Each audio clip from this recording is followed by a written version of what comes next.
Good morning, students, and my dear friends. I'm Dr. Shalini Shukla, and today is 12th of January 2022, Wednesday. Motivation of the day is very often a change of self is needed more than a change of scene. In today's discussion, we are going to cover these important news. So let's start with article number 1 given on page number 1 of Business Standard. Government gets largest stake in Voda Idea in rescue package. बहुत time से इस rescue package को लेकर के negotiations और deliberations चल रहे थे कि government of India telecommunication companies के लिए या ऐसी टेलीकम्युनिकेशन कंपनीज जो कि फाइनेंशियली स्ट्रेस हैं उनके लिए कोई रेस्क्यू पैकेज लेकर के आएगी। और जबकि वोडाफोन आइडिया कंपनी ने डिसाइड कर लिया है कि Vodafone Idea company is going to convert its deferred spectrum and all adjusted gross revenue AGR dues into equity. It means जो दो liabilities important liabilities Vodafone idea companies पर हैं उन liabilities को repay करने के लिए Voda Idea is now going to convert all those dues into equity. And after this decision of Voda Idea, government is all set to own approximately 35.8% in Voda Idea in VI company. And this 35.8% shareholders owning will make the union government the single largest shareholders of VI, and that is a joint venture between Aditya Birla Group and UK headquarter Voda Idea। और आपको पता होगा अगर आप regularly news follow कर रहे हैं कि जो यूके हेडक्वार्टर या जो यूके की जो वोडा आइडिया की जो पेरेंट कंपनी है यूके में उसने पिछले साल इंडिया की वोडा आइडिया का जो उसका वेंचर है उसकी वैल्यूएशन ज़ीरो कर दी थी। सो इन सारे इवेंट्स के बाद से एजीआर ड्यूज के बाद से और जो डिफर्ड स्पेक्ट्रम का जो ड्यू है वोडा आइडिया पर इन सब के बाद से Voda idea was very very much financially stressed company और इस बात को लेकर के बहुत ज़्यादा डेलिब्रेशन चल रहे थे government should come up with rescue package. So Voda Idea is not the only telco in which government is picking up the state. इसके अलावा दो और भी कंपनीज हैं जिसमें गवर्नमेंट ऑफ इंडिया अपना स्टेक पिक करने जा रही है। इसके अलावा Tata Teleservices Maharashtra limited TTML में भी government of India is going to pick up the stake of 9.5%। So दो कंपनीज हो गई VI और वोडा आइडिया और टाटा टेलीकम्युनिकेशन जिसमें government of India equity share holdings own करने जा रही है after this rescue package. And the latest development implies that government holding in 4 telcos in the country including 2 state owned firms that is Bharat Sanchar Nigam Limited and Mahanagar Telephone Nigam Limited। तो MTNL और BSNL के बाद से ये दो companies और add हो जाएंगे जिसमें गवर्नमेंट ऑफ इंडिया की शेयर होल्डिंग्स होगी। कौन सी दो कंपनीज? VI और टाटा। तो अब 4 कंपनीज टेलीकम्युनिकेशन इंडस्ट्री में टेलीकम्युनिकेशन सेक्टर में हो जाएंगी जहां पर गवर्नमेंट की शेयर होल्डिंग्स है। अगर वोडा आइडिया की बात करें the promoter share holdings in Voda Idea which was still recently struggling to stay afloat is extremely disruptive telecom market will diluted to 46.3% from 72.5%। तो अभी तक प्रोमोटर्स की जो शेयर होल्डिंग्स थी वोटा आइडिया में वो अप्रॉक्सीमेटली 72% थी जो रिड्यूस होकर के आफ्टर दिस डाइल्यूशन 46% ही रह जाएगी। क्यों? क्योंकि रिमेनिंग जो है वो इक्विटी के फॉर्म में गवर्नमेंट होल्ड कर लेगी। क्यों गवर्नमेंट होल्ड कर लेगी? क्योंकि वोडाफोन आइडिया के पास पैसे नहीं है अपने एजीआर ड्यूज को पे करने के लिए। एजीआर ड्यूज किसको पे करना है? गवर्नमेंट को पे करना है। वोडा आइडिया पे करेगी गवर्नमेंट को। तो उसके बदले वोडा आइडिया ने गवर्नमेंट को ऑफर किया है कि आप हमारे कंपनी में शेयर होल्डिंग्स ले लीजिए because currently we are not financially sound so that we can repay your debt, your AGR due, your deferred spectrum payments। हालांकि यहाँ पर इंपॉर्टेंट पॉइंट ये है कि जो बोर्ड सीट है यानी हम कह सकते हैं जो कंट्रोलिंग पावर है कंट्रोलिंग अथॉरिटी है वो गवर्नमेंट नहीं लेगी। The existing management of Vodafone Idea will continue to be the in charge of telecommunication. And after this announcement this is the share performance और stock performance of Voda Idea -20.5% का fall देखने को मिला Vodafone Idea के share prices में। And this is the share holding pattern of Vodafone Idea, this is the current pattern and this is the proposed pattern. अगर current pattern की बात करें तो 27.7% एबी ग्रुप यानी आदित्य बिरला ग्रुप होल्ड करता है, 44.3% जो है वो वोडा आइडिया यूके की जो पेरेंट कंपनी है वो होल्ड करती है, और 28.0% की शेयर होल्डिंग पब्लिक के पास है। This is the current pattern and after the dilution of the certain amount of share this will be the proposed and this will be the future share holding pattern of Voda idea, जहां पर public की जो share holding है वो 17% तक रह जाएगी, आदित्य बिरला की 17% तक, वोडा आइडिया की 28.5% approximately. Government will be the largest stake holder in this particular part, तो 35.8% की शेयर होल्डिंग गवर्नमेंट की होगी। So Vi moves and fears of telecom duopolies. इसके अलावा दो छोटी छोटी क्लिप्स और दी हुई थी न्यूज से related, that is related to Vodafone Idea and telecommunication industry, जहां पर वोडाफोन आइडिया ने डिसीजन लिया है to convert its interest payment into substantial equity, that is 36% equity. और मेजरली कौन होल्ड कर रहा है? गवर्नमेंट होल्ड कर रही है। And after this Vodafone Idea will wait for telecommunication industry to become more active, more inclusive, क्योंकि अभी जो telecommunication industry है that is more or less duopoly का फेयर बहुत ज़्यादा है, इवन मोनोपोली का भी फेयर है। तो टाटा वोडा आइडिया जो है वो वेट करेगी इन शेयर्स को या डेट को रीपे करने का, जब तक कि वो तब तक गवर्नमेंट शेयर होल्डिंग्स होल्ड करेगी। जब वोडाफोन आइडिया फाइनेंशियली स्ट्रांग हो जाएगी और वोडाफोन आइडिया को लगेगा कि there is no fear of Jiopoly. So let's wait for that point. Apart from it, Voda Idea decision is beneficial for lender as the telecommunication firm's liability will reduce and more money will be available for other services, other operational expenses. So after this rescue package, ऐसा कहा जा रहा है कि जो share holders हैं और company के प्रमोटर्स हैं उनको थोड़ा सा फायदा होगा, कंपनी के जो स्टेक होल्डर्स हैं they will be benefited from this decision of Voda Idea and government.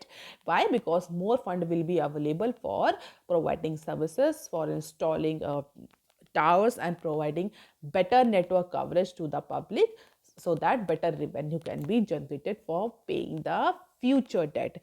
और ये न्यूज़ भी हम डिस्कस कर चुके हैं, government to pick 9.5% stake in Tata Tele arm, जैसा कि अभी हमने डिस्कस किया, दो कंपनीज में टाटा ने गवर्नमेंट ने स्टेक होल्डिंग पिक करी है।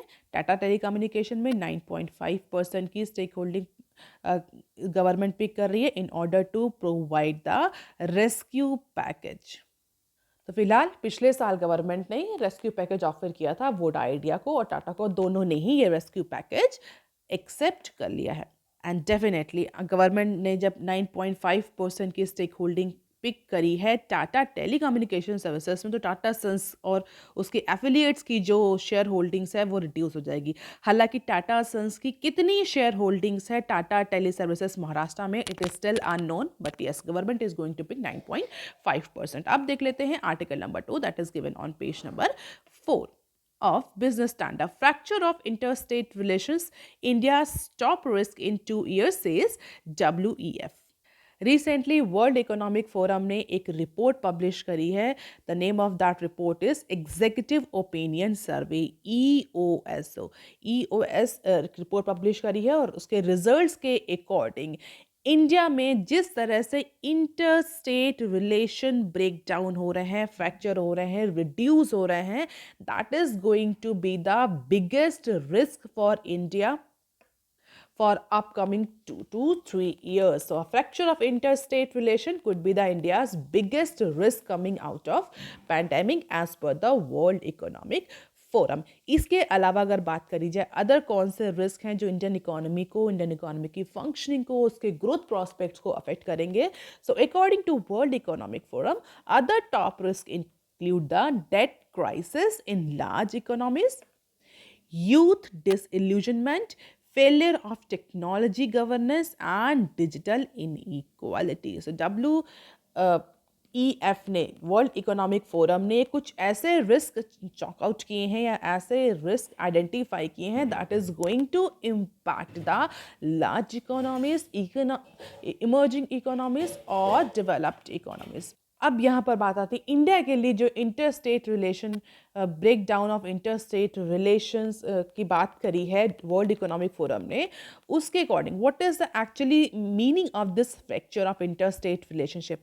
तो WEF ने ये डिफाइन किया है कि the meaning of fracture of inter state relation is economic, political and technological rivalry between the geopolitical powers, and that resulting in a fracture of their bilateral relationship and leads to the growing tension between the economies, between the states. So clearly mention किया कि economic, political और technological rivalries की वजह से countries के बीच में, states के भी, यहाँ स्टेट्स का मतलब कंट्रीज है, कंट्रीज के बीच में, इकोनॉमीज के बीच में राइवलरी बढ़ेगी एंड दैट में leads to the regional tension, that may leads to the growing tension into the geopolitical framework of the world, and that will be the one of the biggest fear for India after pandemic or after this year or for upcoming 2 to 3 years. So it refers to the relation between the countries.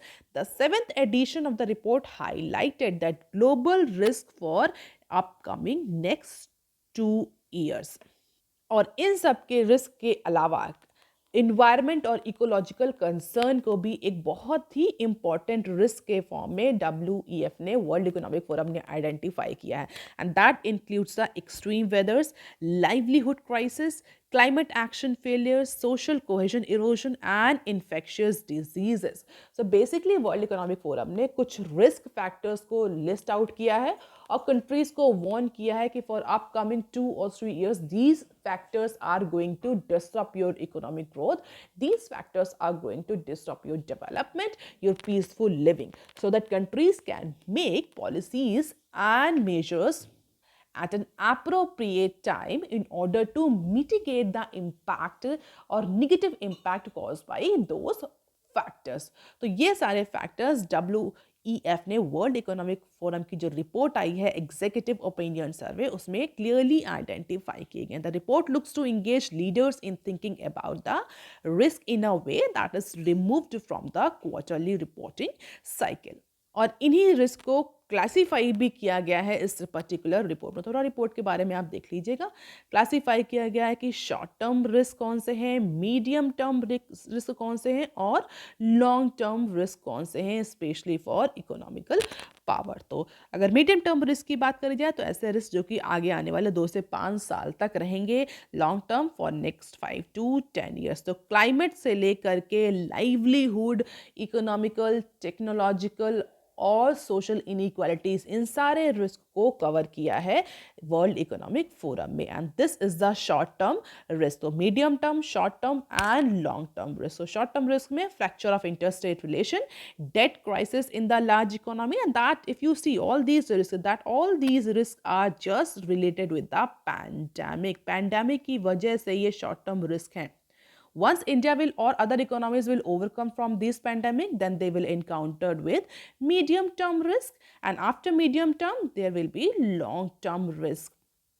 So interstate relationship, debt crisis, widespread youth disillusionment, failure of technology governance and digital inequality, all these are the short term risks that every emerging economy or economical power need to overcome for upcoming 2 years. अब देख लेते हैं article number 3 that is given on page number 4. Tariff gap with China widens. तो China से लेकर के China के से जो हमारा बिजनेस चलता है, इंटरनेशनल बिजनेस, उस पर आज 2 न्यूज़ बिजनेस स्टैंडर्ड ने कवर करी है. तो definitely I combined all those 2 news in order to have the better comprehension. देख लेते हैं पहली न्यूज़ क्या है. पहली न्यूज़ है tariff gap with China widens. तो India's trade tariff has been increasing relative to China for last 2 years. जैसा कि हम सभी क्लियरली जानते हैं, पैंडेमिक के ड्यूरेशन में एंटी चाइना सेंटीमेंट्स बहुत ज़्यादा देखने को मिले थे. क्यों? क्योंकि पैंडेमिक के ड्यूरेशन में हमें ये रियलाइज़ हुआ कि हमारी जो इकोनॉमी है वो अदर इकोनॉमीज़ पे कितनी ज़्यादा डिपेंडेंट है और अगर इस तरह की कोई इन्फेक्शियस डिजीजेस आती हैं जहाँ पर फिजिकल मूवमेंट्स, गुड्स का मूवमेंट्स अगर बैन होता है, तो हम कहाँ कहाँ सर्वाइव नहीं कर पाएंगे, किस किस सेक्टर में हम चैलेंजेस फेस करेंगे। और इसके अलावा एंटी चाइना सेंटीमेंट जिस तरह से डेवलप हुए थे वर्ल्ड में, ये केवल एंटी चाइना सेंटीमेंट हमें इंडिया में ही देखने को नहीं मिले थे, वर्ल्ड में भी देखने को मिले थे।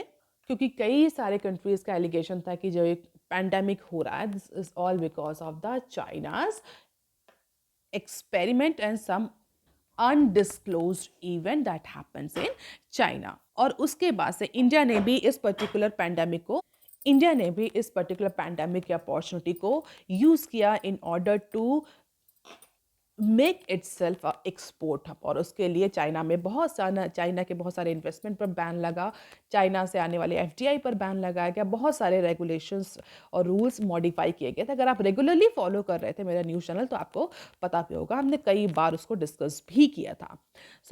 उसी को लेकर के अब जो इंडिया है, अगर उसके टैरिफ स्ट्रक्चर को देखा जाए तो इंडिया का जो ट्रेड टैरिफ स्ट्रक्चर है, टैरिफ क्या होता है बेसिकली, अगर इंटरनेशनल बिजनेस में बात करी जाए तो tariff is the tax that impose by one country to the product और services of another country just to save its domestic markets और डोमेस्टिक टेरिटरी। तो एक कंट्री दूसरे कंट्रीज के प्रोडक्ट पर जो टैक्स लगाती है उसको हम टैरिफ बोलते हैं इंटरनेशनल बिजनेस के टर्मिनोलॉजी में। इतना समझना आई थिंक सफिशिएंट होगा इस न्यूज़ के लिए।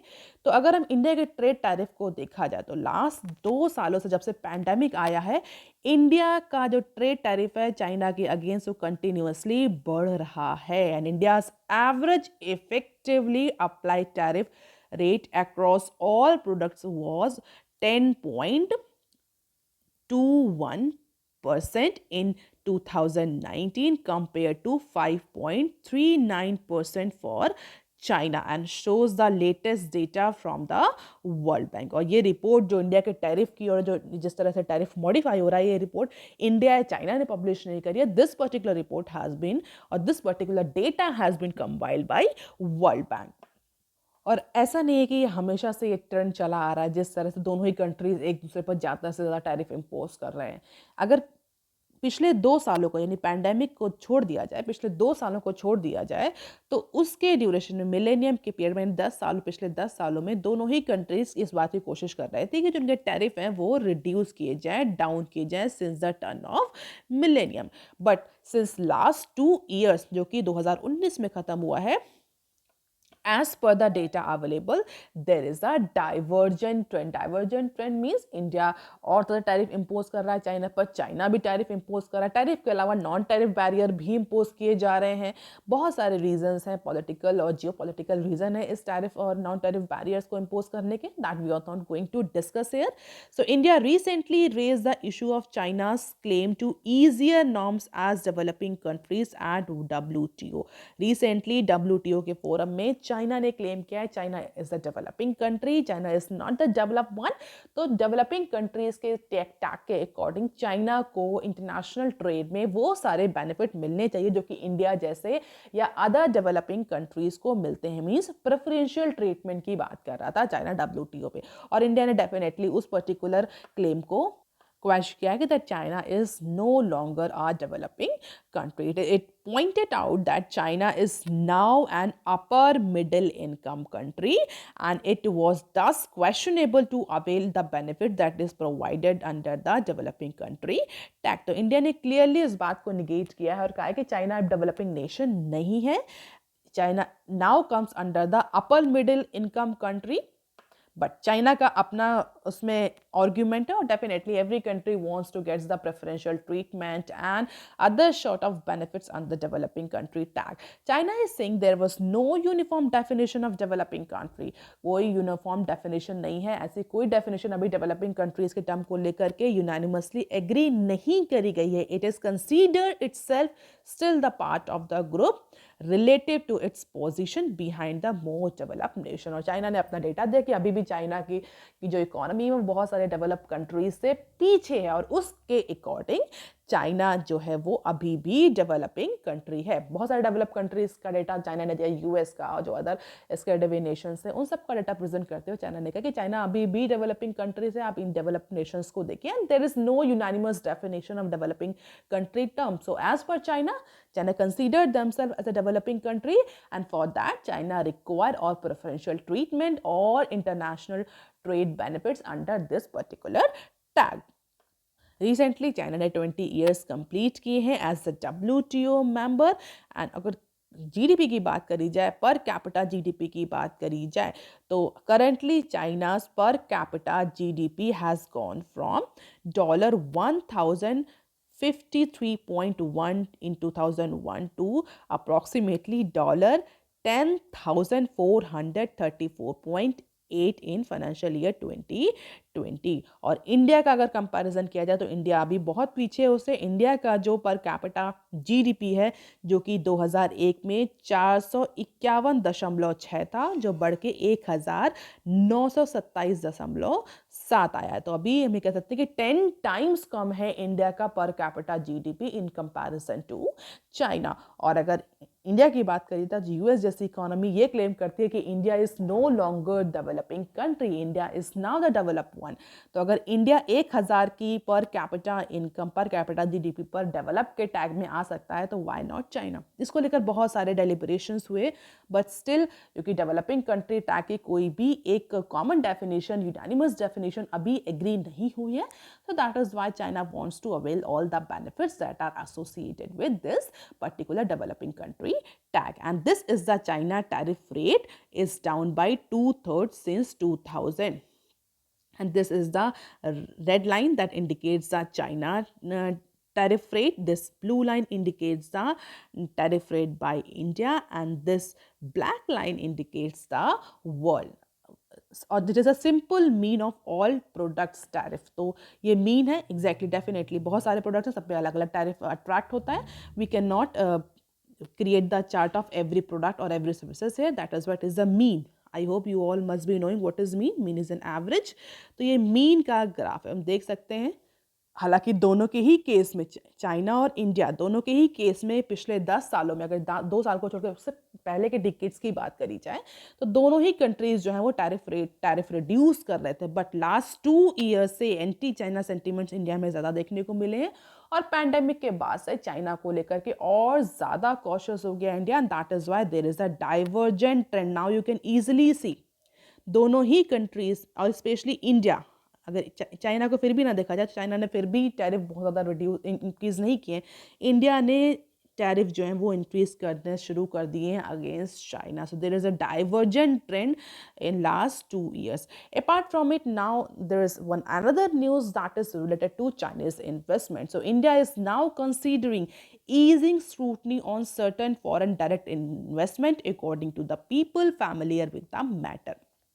लास्ट ईयर पैंडेमिक के ड्यूरेशन में गवर्नमेंट ऑफ इंडिया ने रूल्स लगाया था, लेकर आया था एफडीआई को लेकर के कुछ रूल्स थे वो मॉडिफाई किए थे, और उसमें कहा गया था कि एफडीआई, ऐसी एफडीआई जो स्पेशली इंडिया के बॉर्डर नेशन से आती है, वो ऑटोमेटिक रूट से नहीं आएगी, और उसको कई सारे उसमें कब लगा दिए गए थे, कुछ सर्टन परसेंटेज फिक्स कर दिया गया था, स्क्रूटनी बढ़ा दी गई थी, और इसका सीधा सीधा रीज़न था चाइनीज़ इन्वेस्टमेंट को, चाइनीज़ एफडीआई को रोकना। क्योंकि जिस तरह से इंडिया में स्टार्टअप्स को चाइना फंड कर रहा था इंडिया में, उसको देखते हुए there was a huge fear for Indian economy in future, और उसी को देखते हुए जितने भी जो बॉर्डरिंग नेशन से एफडीआई आ रहे थे उसको टेम्पररी पर्पस के लिए इंडिया ने सस्पेंड कर दिया था कि इंडिया के बॉर्डर नेशन से आने वाले एफडीआई फिलहाल के लिए रोक दिए जाएंगे। But now after certain period of time India and the authority is considering easing the scrutiny for certain foreign direct investment. तो अब जो इंडिया के बॉर्डर नेशन से जो एफडीआई आ रहा है, उसकी जो स्क्रूटनी बहुत टाइट स्क्रूटनी होती थी, बेसिकली उसका कौन बेनिफिशियल ओनर है उसको आइडेंटिफाई करने के लिए कई बार राउंड ट्रिपिंग भी होती थी। I am not going to discuss all such nitty-gritty here. तो स्क्रूटनी बढ़ा दी गई थी just to identify the real owner of that investment. Third party investment तो कहीं नहीं हो रहा है।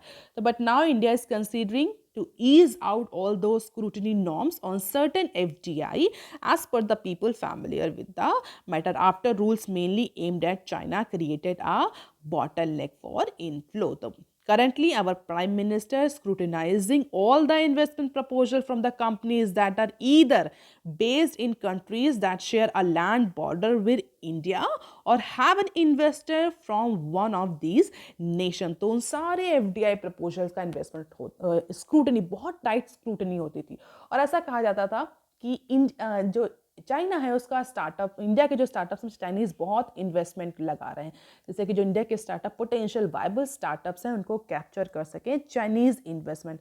तो कई सारे इसमें आर्ग्यूमेंट्स भी हो सकते हैं, लेकिन फ़िलहाल के लिए अब गवर्नमेंट ऑफ इंडिया उन सारे स्क्रूटनाइजेशन जो स्क्रूटनाइज करते थे पर्टिकुलर एक एक प्रपोजल को, एफडीआई प्रपोजल को, उनके नॉर्म्स को थोड़ा सा ईज आउट करने जा रहे थे। जब गवर्नमेंट ऑफ इंडिया ने ये बैन लगाया था एफडीआई को लेकर के, उस समय कहा गया था कि this will affect the India startup ecosystem because most of the startups in India are funded by Chinese investment. उनकी फंड रिक्वायरमेंट होती है वो चाइना से पूरी होती है, और अगर इंडिया चाइना के एफडीआई पर बैन लगा देगा तो इंडिया में स्टार्टअप्स जो हैं उनका इंक्यूबेशन नहीं हो पाएगा, and this will be the negative there will be the negative impact on India's startups or India startups ecosystem. So after few months now government is considering exempting the proposals where so-called beneficial ownership is less than 10%, which means the investors may be from the neighboring country but hold only a small stake in the firms proposing the investment. तो अगर 10% से कम का ownership है किसी भी Chinese investment की किसी company में, वो कंपनी इंडिया में इन्वेस्ट कर रही है, तो थोड़ा सा अलाउ किया जा सकता है या ईज कर दिया गया उस एफडीआई को।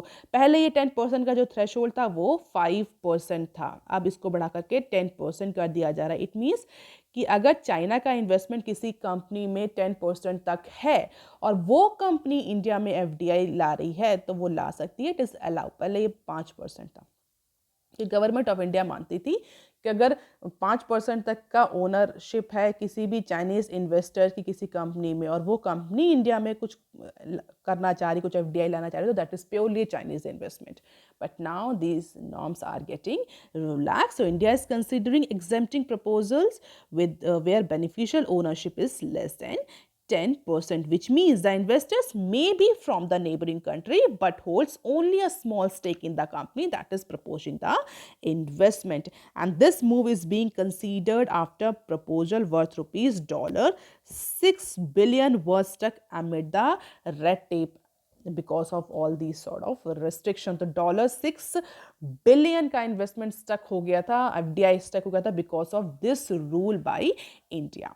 अब देख लेते हैं some other news clips. Restaurants in for long winter as COVID bites. So restaurants across the countries are staring for a long winter ahead. New COVID-19 induced restrictions have thrown a spanner in the recovery that was underway after the second wave. तो second wave के बाद से restaurant open हुए थे, recovery start हुई थी, अब public outing start हुई थी, डिमांड बढ़ रही थी। बट आफ्टर दिस ओमिक्रॉन, जिस तरह से ओमिक्रॉन के केसेस बढ़ रहे हैं उसको देखते हुए फिर से रिस्ट्रिक्शंस लग गए हैं बहुत सारे पब्लिक प्लेसेस पर, जिसके बाद से रेस्टोरेंट्स जो हैं they are again in a financial distress situation because of these sort of restrictions. Most restaurants have also stalled expansion plan due to the uncertainty. तो कैपिटल एक्सपेंडिचर के प्लान्स भी जो रेस्टोरेंट चेन्स, होटल चेन्स हैं, उन्होंने फिलहाल के लिए postpone कर दिए हैं, क्योंकि जिस तरह से ओमिक्रॉन के केसेस आ रहे हैं और जिस तरह से वेरिएंट आ रहे हैं उसको लेकर के बहुत ज़्यादा अनसर्टनिटी है for upcoming 2 to 3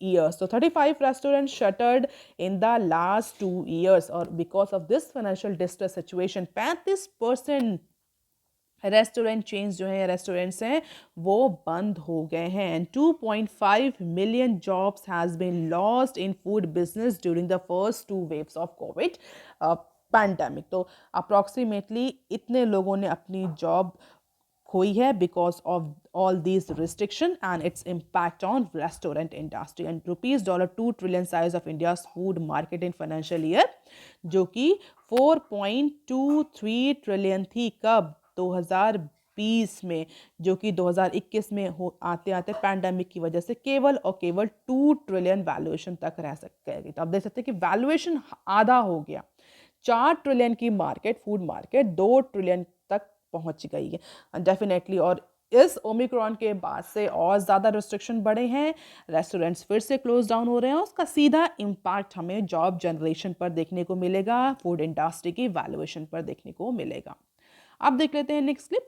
world Bank upgrades India's financial year 23 growth forecast to 8.7। कल सिटी ग्रुप ने इंडिया की ग्रोथ फोरकास्ट को रिड्यूस किया, लेकिन आज की न्यूज़ में वर्ल्ड बैंक ने ट्यूसडे को एक रिपोर्ट पब्लिश करी है, उस रिपोर्ट के according World Bank retained is financial year growth forecast for India 8.3%, यानी फाइनेंशियल ईयर 22 के लिए 8.3% का growth forecast, but upgraded it to 8.7% for financial year 23। और उसका रीजन जो साइट किया है WTO ने, that is improving growth prospects and specially reviving of the private capital expenditure plans. तो जो कैपिटल एक्सपेंडिचर प्लान्स हैं वो बढ़ रहे हैं किसके, प्राइवेट सेक्टर कंपनीज के। इसकी वजह से जो पहले ग्रोथ प्रोस्पेक्ट था, जो फोरकास्ट था WTO का, वर्ल्ड बैंक का, इंडिया को लेकर के वो रिवाइज किया है पॉजिटिव मैनर में, बढ़ा करके 8.7 कर दिया है World Bank. So India's economy is expected to grow bye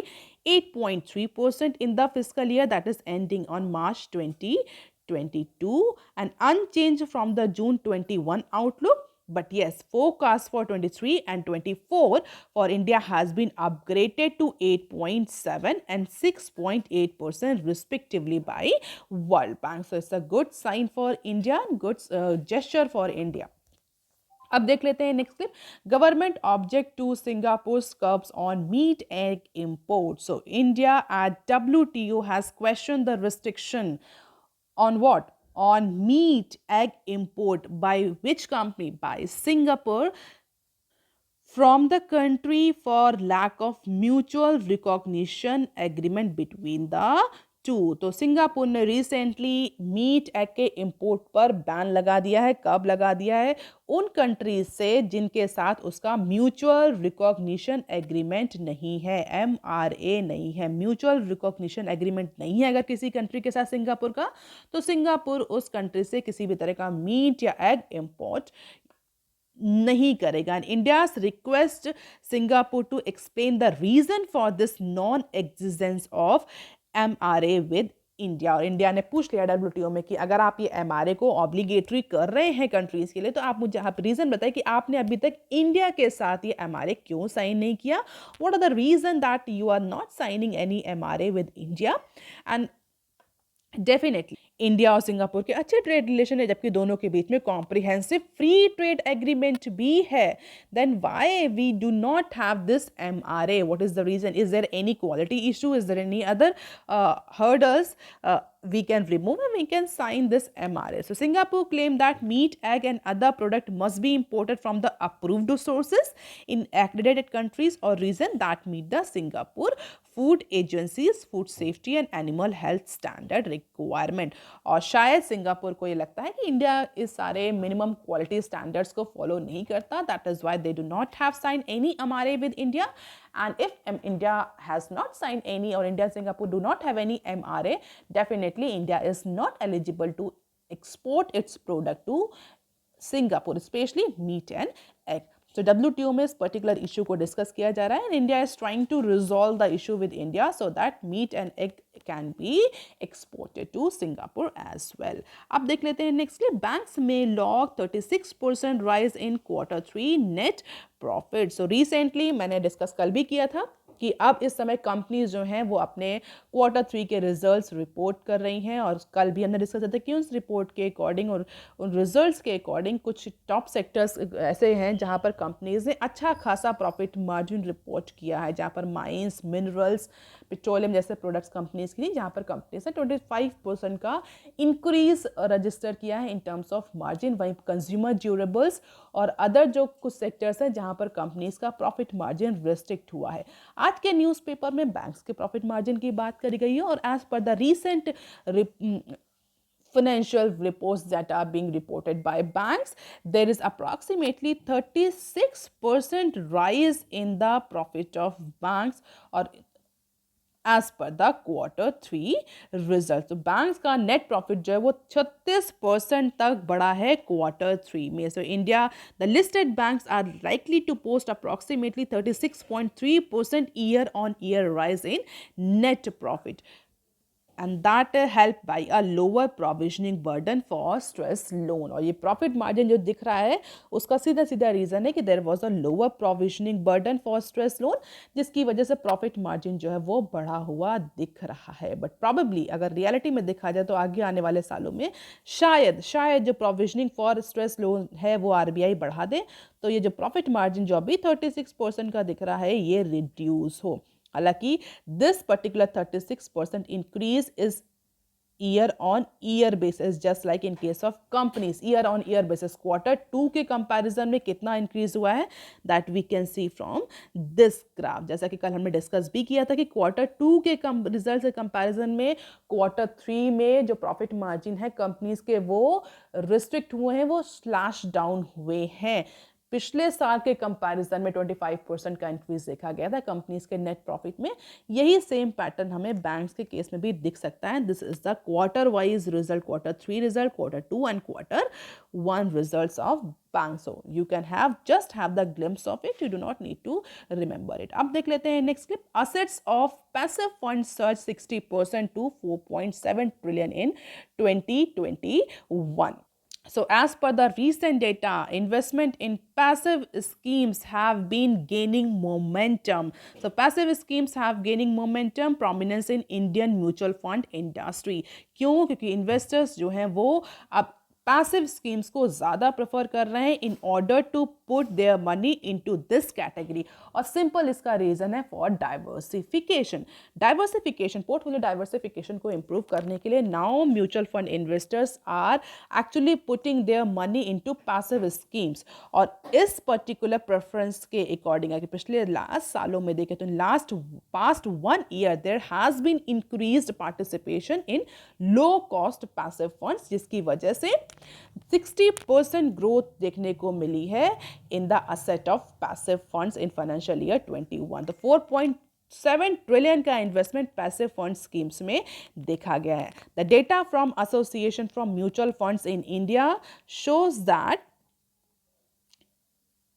shows that net asset management under the passive schemes approximately 4.7 trillion as on December 2021, जो कि पिछले साल दिसंबर 2021 में केवल और केवल 2.94 ट्रिलियन था। तो कैन यू सी 2.94 ट्रिलियन से डायरेक्टली 4.7 ट्रिलियन का इंक्रीज विद इन 1 ईयर।